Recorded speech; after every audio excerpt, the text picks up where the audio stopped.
good morning, and thank you, or good afternoon, and thank you very much for the urgency and the acknowledgement of the economic challenges and resistance to proposed solutions by various stakeholders. However, I want to emphasize that we are now at a turning point, and the bold reforms underway across different segments of the economy, though initially challenging, are aimed at addressing these challenges sustainably. And really, I would like to emphasize the word sustainably. I'm confident that positive outcomes are already emerging and will become more apparent in the near future.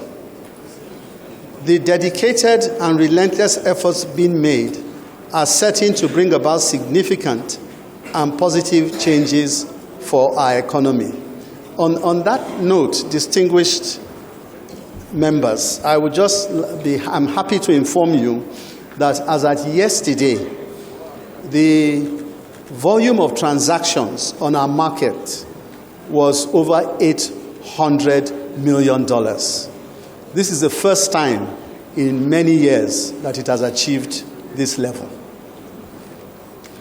Notably, recent reports from international rating agencies such as Fitch, Moody's, Standard & Poor's, and commendations from multilateral banks like World Bank reflect this positive trajectory, with upgrades to Nigeria's rating from stable to positive. These reports acknowledge the potential reversal of the deterioration in the country's fiscal and external position due to the authorities' reform efforts. While recognizing the painful adjustments, these all point to a direction that will unlock much-needed growth and development for our economy in the medium to long term. Honorable members, I acknowledge that despite these commendations, the concerns regarding the cost of living and currency rates remain. Indeed, this is the major topic of concern in our villages, our towns, and our cities. The urgency of the matter is not lost on us at the central bank, and I really want to assure you that we're working tirelessly with colleagues from across government, including with the leadership of this House, to bring lasting solutions.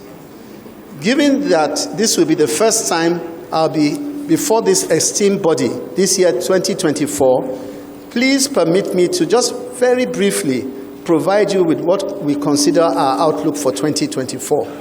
Global outlook. I will not bore you with too much of those details, given the time challenge, but I'll conclude in saying that globally, the landscape continues to be very challenging, and that key policy priorities involve ensuring durable inflation reduction, addressing fiscal pressures, and fostering sustainable and inclusive growth.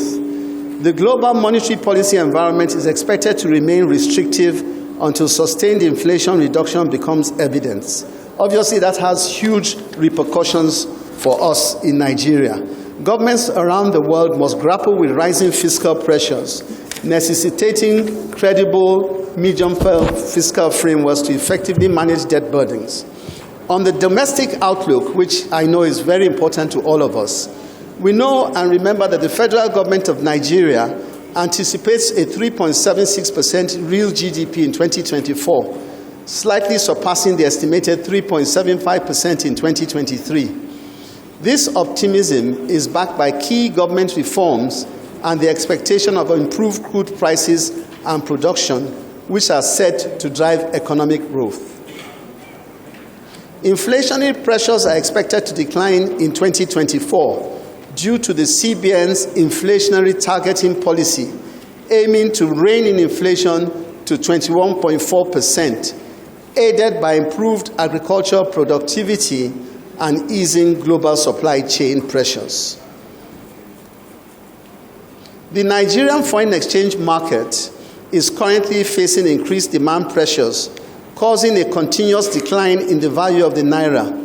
Factors contributing to this situation include speculative Forex demand, inadequate Forex supply due to non-remittance of crude oil earnings to the CBN, increased capital outflows, and excess liquidity from the fiscal activities.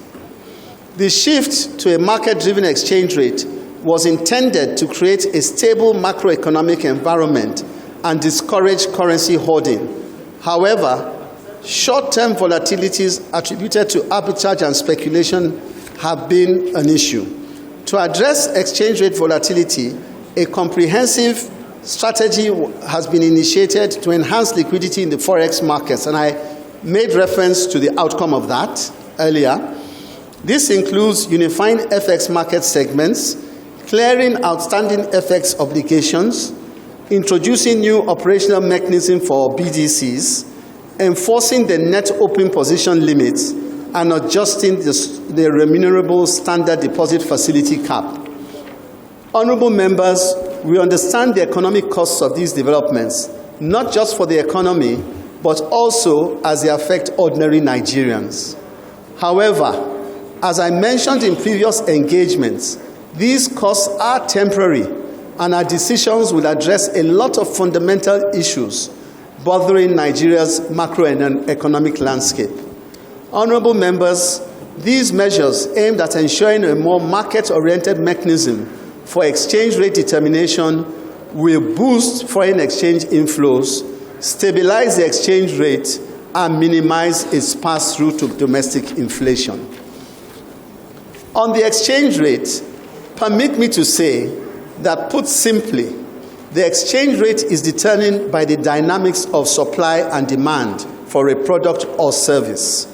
In essence, similar to the pricing of cows or cars, the value of the US dollar in Nigeria is determined by the balance of US dollars entering the country and the demand for US dollars amongst Nigerians. Applying this demand and supply principle, let's examine how the exchange rate has performed in recent years. The exchange rate in Nigeria has increased or depreciated due to the simultaneous occurrence of two factors: a decline in the supply of US dollars coinciding with a surge in the demand for US dollars. Looking at the demand side of the exchange rate, it's important to note the growing number of Nigerian students studying abroad. In 1980s and 1990s, the need for US dollars for their living expenses was minimal. However, recent data shows a significant change. According to UNESCO's Institute of Statistics, the number of Nigerian students abroad increased from less than 15,000 in 1998 to over 71,000 in 2015. By 2018, the figure had reached 96,702 students, as per the World Bank. Another report projects the number of Nigerian students studying abroad to exceed 100,000 by 2022. Additionally, the UK's Higher Education Statistics Agency noted a 64% increase in Nigerians studying in the country, rising from 1,320 in 2019-2020 academic session to 21,305 by the 2020-2021 session. Given this data, it is crucial to highlight that between 2010 and 2020, foreign education expenses amounted to a substantial $28.65 billion, as per the CBN's publicly available balance of payments statistics. Similarly, medical treatment abroad has incurred around $11 billion in costs during the same period. Consequently, over the past decade, foreign exchange demand for education and healthcare has totaled nearly $40 billion. Notably, this amount surpasses the total current foreign exchange reserves of the CBN. Mitigating a significant portion of this demand could have resulted in a considerably stronger naira today. On the supply side of the exchange rate, to bolster the inflow of US dollars into a country, the economy must earn these dollars through exports. whether oil or non-oil, or by attracting foreign investments. A robust economic foundation is essential to produce goods and services that the global market is willing to pay for in US dollars. When the supply surpasses demand, the exchange rate appreciates, causing the price of the dollar to fall. Unfortunately, in Nigeria, the contrary has taken place.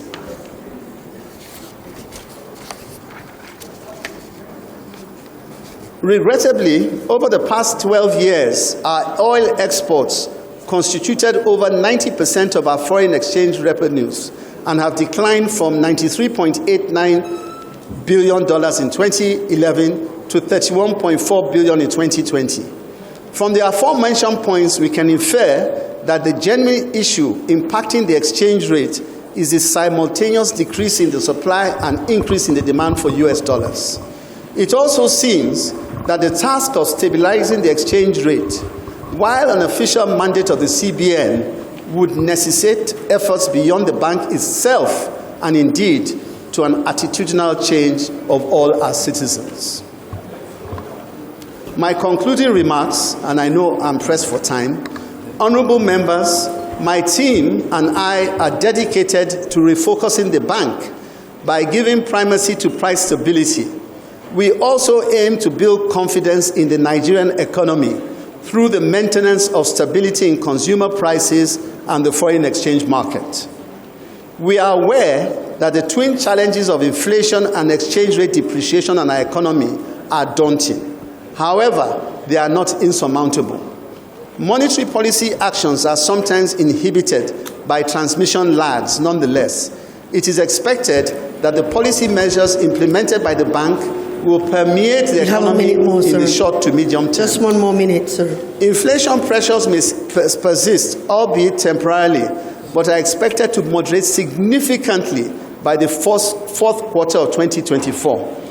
Exchange rate pressures are also expected to reduce with a smooth functioning of the foreign exchange market. We are committed to implementing policies that will ensure a stable macroeconomic environment and guarantee improved livelihoods for all Nigerians. I would perhaps again just reiterate something that I think is very, very important. And that is to say that over the recent past, we find that a lot of the measures that have been rolled out to turn the very challenging situation around are beginning to yield fruit. They are beginning to yield fruit. You find that, and I said this in my presentation, that a lot of the rating agencies have rated Nigeria positive. They've moved from being stable to positive. And that is a very, very good sign indeed. In addition to that is also the issue of... Order, please, order. The governor must be heard in silence so that we can, establish if he's addressing our issues or not. Please, let's not interrupt him, please, as distinguished colleagues. And also, I mentioned the issue of the volume of transactions. And I think a lot of the questions have been directed at the concern, rightly too, of the liquidity of the foreign exchange market.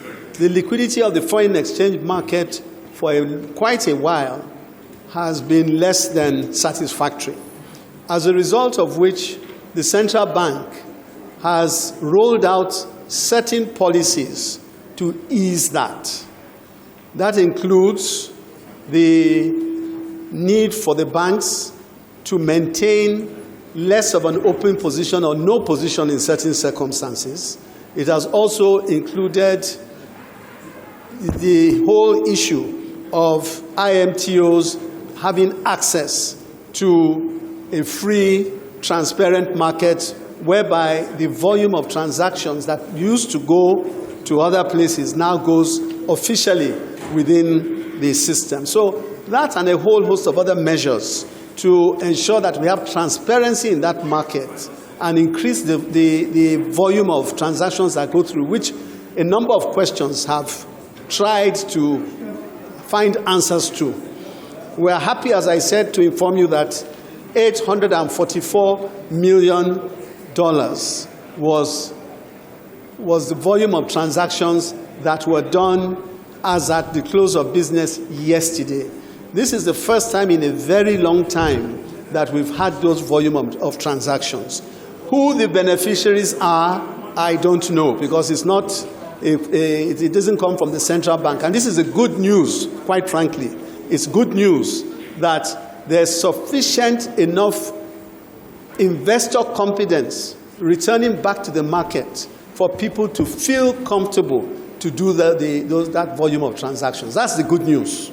So I think it's something that we should be pleased about, and it's something that we expect will continue to get better as the reform process continues to gather steam.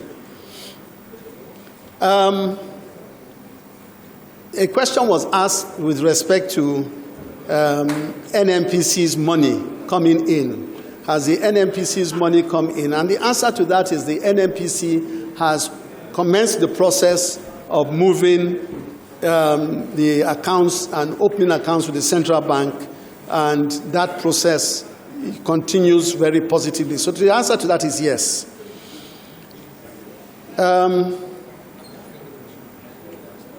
Now, I said something again, maybe I should restate it a bit. With respect to medical and education, I'm not by any means casting any aspersion on anything or any business segment. I'm not. Basically, what I was saying is I felt it was necessary for us all to understand what the nature of the contributions towards limited dollar inflows and great dollar outflows were. One of the great dollar outflows over the recent past has been medical and education and a whole host of others. But all I was trying to illustrate is that we also need to have an attitudinal shift. That attitudinal shift to start to benefit our local economy, whereby we buy locally and we patronize local production.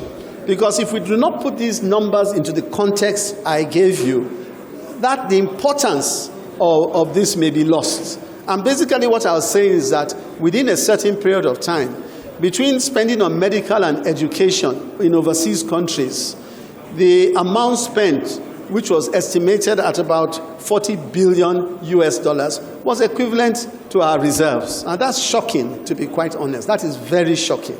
And I think these are things that we all need to just take a look and think about how we can benefit and strengthen the Naira from having more local production and using the local alternatives that we may have. So that is a wake-up call, as far as I can see. It's a wake-up call.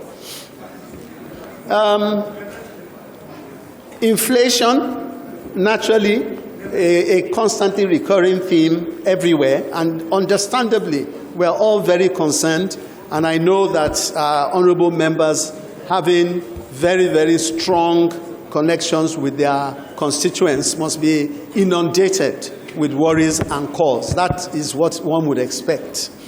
And just to say here that, because it's important at this stage, again, in my view, to ask ourselves, to just take a look and ask ourselves, how did we get here?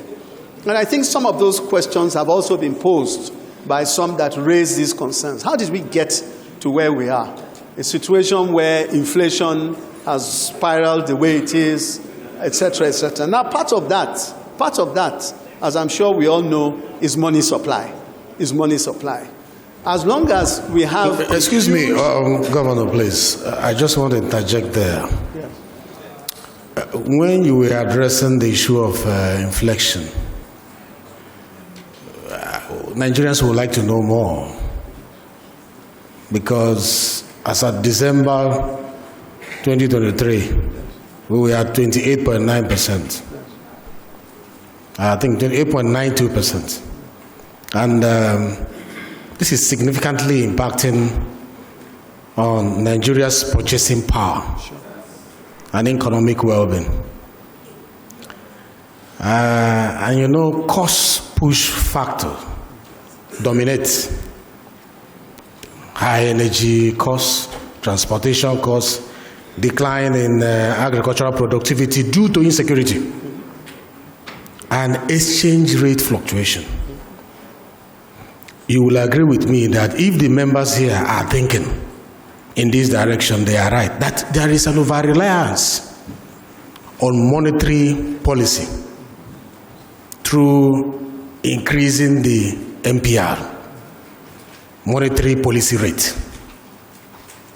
And if we continue in that trajectory, there is this risk that there will be further economic slowdown and debt accumulation.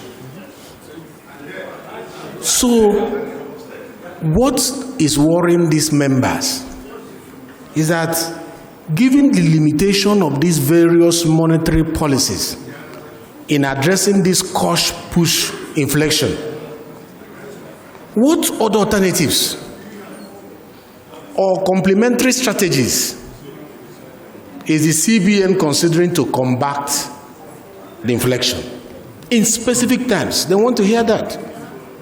And whether there are plans to adjust the current monetary policy rate strategy in line with the prevailing economic situation.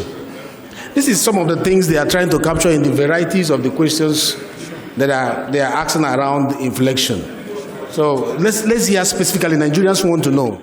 Tools can only take us so far. The idea is not to rely on monetary policy tools. Monetary policy tools have a way of moderating a situation where the macroeconomic variables are getting imbalanced. The monetary policy tools on their own are not sufficient, and neither should they be considered as long-term to be reliant on. They cannot be. They help a situation stabilize, but ultimately it requires the work of the fiscal. And that is why it is so important that both the fiscal and the monetary must work hand in hand. We have absolutely no doubt in our minds that the monetary doing it all on its own will not work. We have no doubt about that. So let me be very clear on that. That's not the idea. The idea is to at least be able to buy time and give relief to the system while the other inefficiencies or things that are not working as effectively as they should now kick in. So is there collaboration with you and the Minister of Finance in seeing that fiscal and monetary policies align in tackling this inflation? Is it there? Yes, it is. And for the avoidance of doubt, because this is very important, I know many times the question is asked about the relationship between the Ministry of Finance and the central bank, which is very important. And to answer that question before I say something else, we already have joint committees that meet on a very, very regular basis to look at these issues in a harmonized manner. That's one. Some of you. Honorable colleagues, this is a dignified, sacred house. You should allow the minister to answer the questions, please. The governor, please. The governor. So we already have committees that work very, very close together to harmonize positions that are being taken.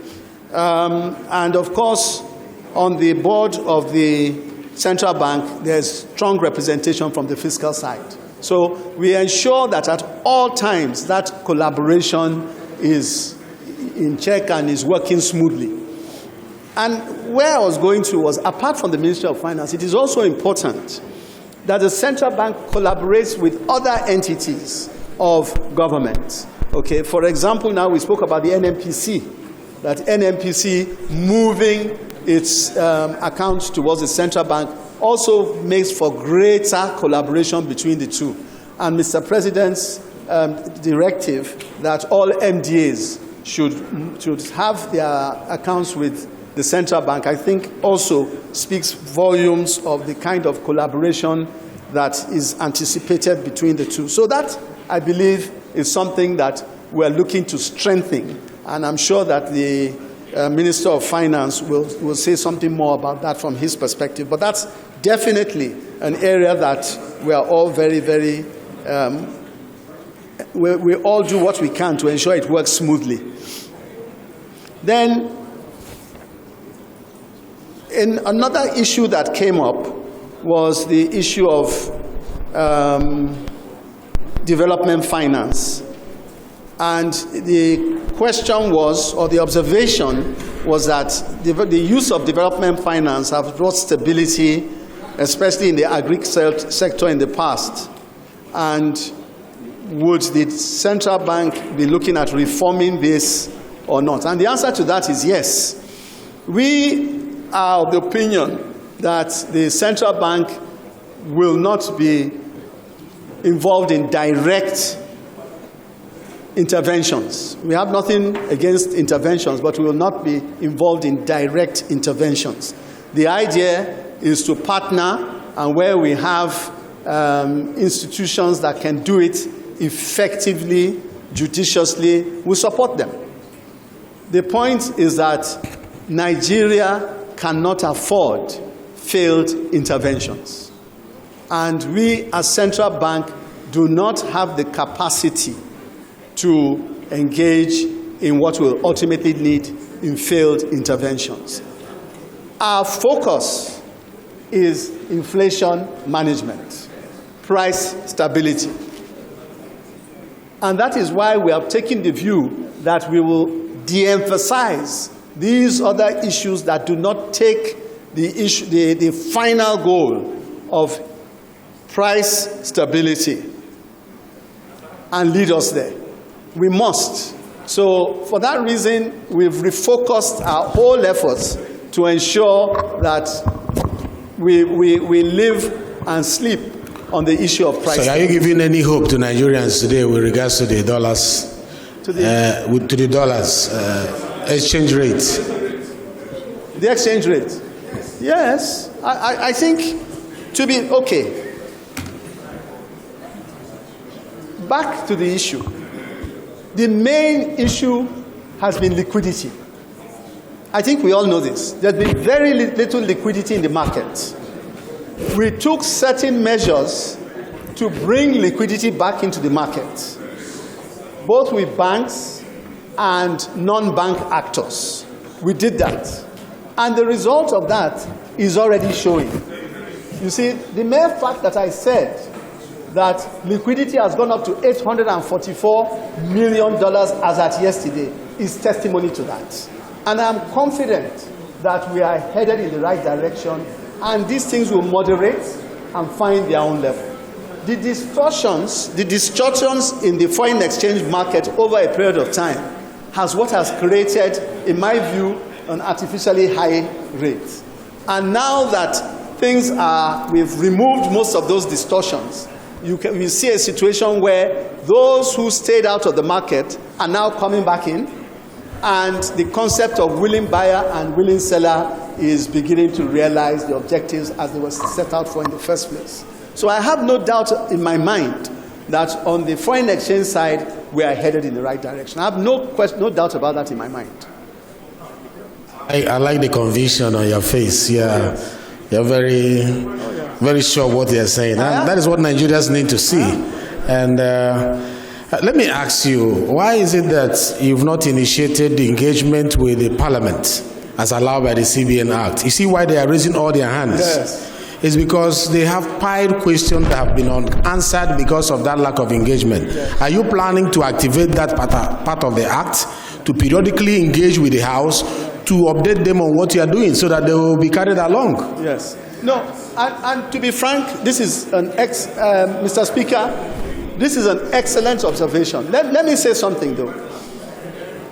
This has been a particularly difficult few months where we had to really double down and understand what was going on, some of which is very complicated, and we had to take our time to unbundle a lot of things and try certain things, discard others, and some of the circulars that we brought out a number of circulars in the past week.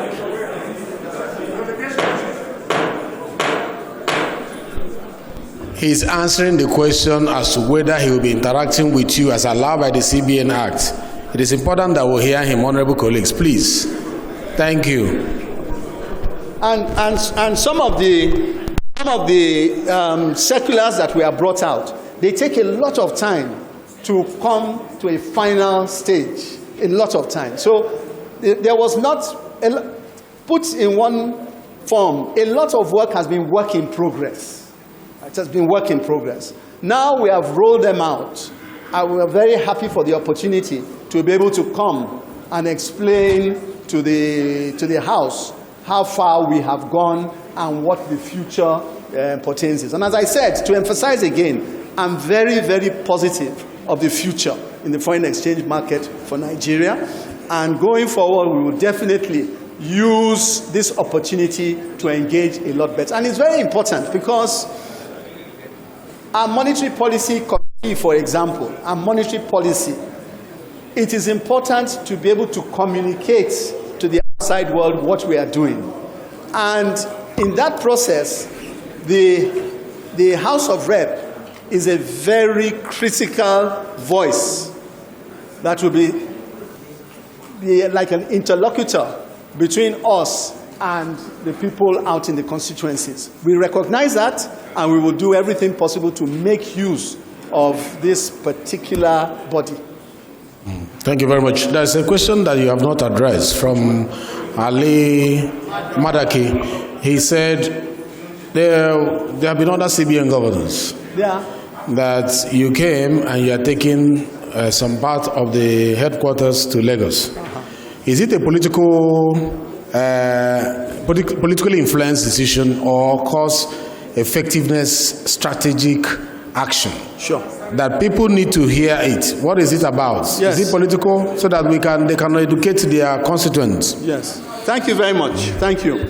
To answer, quite frankly, nothing political about it. Let me be upfront about that. Absolutely nothing political about it. The central bank has branches all over the country. It has branches in every single state of the Federation. And there's a need to calibrate strengths and resources between the various parts of the Federation. That's basically it. In certain parts, and it's the same in the United States, absolutely no different. Where you are getting information and statistics in one part of the country, it is good to have people who have the skills and are bringing in the results for the bank. So this is a tool whereby we're able to rebalance our skills around the country. I would say that, and I will just remind, this is not, we didn't change any plan. It's always been like this. We didn't touch any plan. All we have done is implement what is there. For example, because you asked the question now, for example, our banking supervision department, okay? Much of that is based in Lagos by virtue of the fact that the banks are in Lagos. Like now, we had a situation where there's need to increase the surveillance on the banking system, especially at a time like this. And it is just appropriate that the banking supervision department is close to where the banking system is. And it works very well, extremely well. For example, I can tell you that I flew out to Lagos just for one day yesterday to talk to the Banking Supervision Department as they were about to commence the process of visiting the banks, and give them a pep talk as to the things to bear in mind as they commence that process. And to be honest, I think in terms of relationships, it also works very well, because where they are closer to the banks, they get to hear what is going on, they can interact with others that interact with those banks and be better for it. So from that perspective, I think that explains that. So that is on the basis of efficiency, yeah? Yes. Mr. Speaker. And it's cheaper. And it's cheaper. All right. No point of order when he's speaking. We have a guest. It's not your standard plenary section. We have a guest. No point of order when the guest is addressing us. So round up, Honorable Governor, right. please. Okay. Well, I think you've touched on all the issues. yes. I think there was an issue of dollar. Well, that's been. There's a very important issue that came up, which may slightly relate to what I just said. Why is central bank reluctant to wield the big stick on banks? I want to assure you that I have no reluctance to wield the big stick on anybody that we regulate. I have none. I have absolutely none. This is the time when people and entities that we regulate must comply. They must do the right thing. And we will stop at nothing in wielding the big hammer, the big stick, whatever we want to call it, but ensuring that they do the right thing and that they work in the interests of Nigeria. So what you are saying is that the unreasonable deductions will be stopped. Unreasonable deductions. From the account. That's the question they asked. They said Sunday deduction. Yes. Gentlemen, an honorable colleague asked the question here. Yes. Sunday deduction. That was the word he used. Yeah, Yes. that is honorable. Listen. No, you did. Are you saying if they are unreasonable deduction that the central bank is going to see that will stop that? Definitely. Nigerians would like to hear that. No, definitely. There's a process, and once it's brought to our attention, we investigate it, and we will come down on any of the erring banks. We are definitely going to do that. In fact, some of our departments in the central bank are being strengthened to be able to carry out greater surveillance and oversight on the banks. Thank you. I think it's very important to understand that central bank does not have responsibility to determine who imports and who does not import. It's not our remit. It is not. And for that reason, we want to ensure that we abide by our remit. Okay, and if there's an issue with respect to who can import and who can't import, those are all trade issues. They do not. It's not for us to now say. I think it's not more of who can import. What should be imported and what should not. I think that's what Honorable Sada is.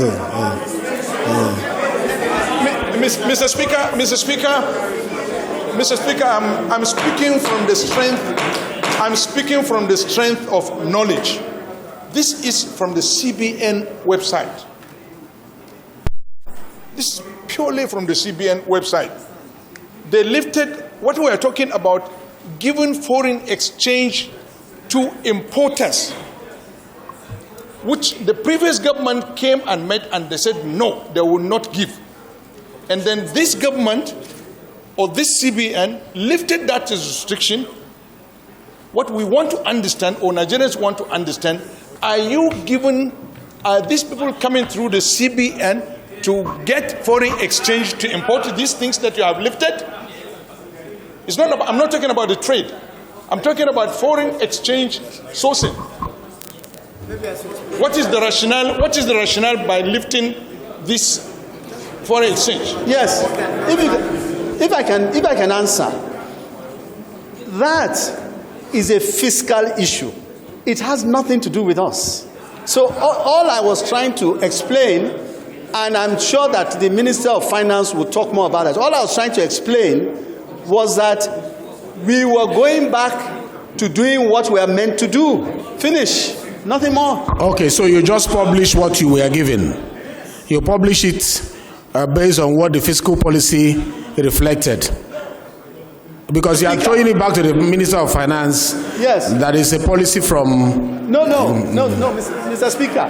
Anything to do with preventing somebody from trading in any form is for the fiscal to worry about. It is not for us to do their job. It's not.